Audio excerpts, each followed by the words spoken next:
Allora, questa iniziativa che è stata presentata oggi, Savno la propone dal 2014, proprio perché Savno crede molto nell'educazione ambientale e quindi punta molto sulle scuole, sui ragazzi, sugli studenti, perché il ragazzo di oggi è il cittadino di domani.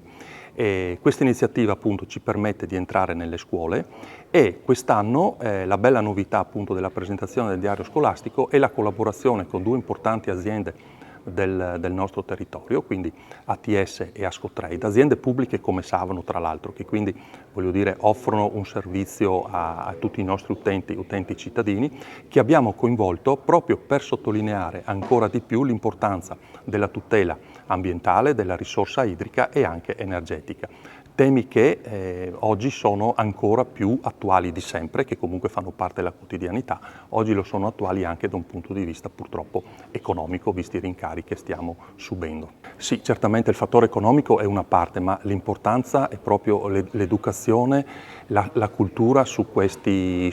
temi. Noi siamo presenti da tanto tempo e grazie al diario entriamo nelle scuole, riusciamo a coinvolgere con questa iniziativa quasi 16.000 ragazzi, quindi un numero veramente importante e sicuramente queste iniziative lasciano un segno anche perché abbiamo un ritorno, il diario viene usato spesso dai ragazzi come stimolo per affrontare con gli insegnanti temi che vengono trattati nel diario.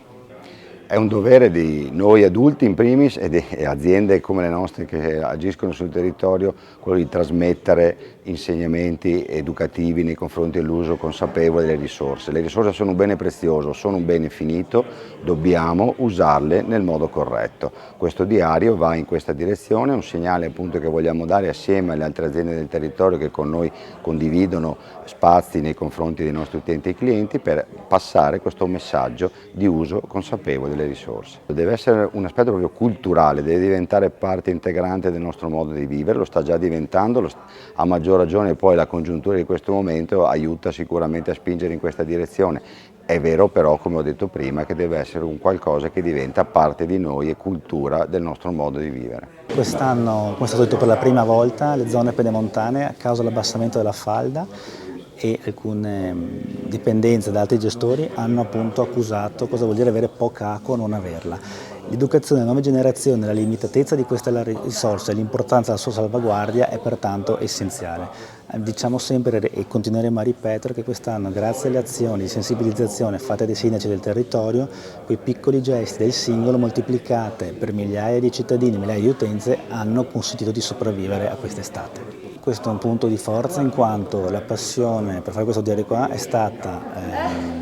contraddistinta da alcune risorse interne alle 3 aziende partecipi che sono appunto messe a disposizione proponendo le tematiche da inserire, proponendo i contenuti con cui è stato realizzato. Questo è un punto di forza di un'azienda pubblica del territorio, a servizio del territorio. La provincia di Treviso ha nell'ambiente una delle proprie competenze fondamentali, quindi tutto ciò che ruota al mondo ambientale e alla sostenibilità ambientale ci vede partecipi volentieri. Io ricordo alcune azioni fatte dalla provincia di Treviso rispetto alla sostenibilità, lo sconto ai lavoratori per l'utilizzo dell'autobus per andare al lavoro, uno sconto del 50%, i bandi per la riqualificazione dell'illuminazione degli impianti sportivi che danno risposte ai ragazzi giovani, quindi ambiente uguale provincia, provincia c'è.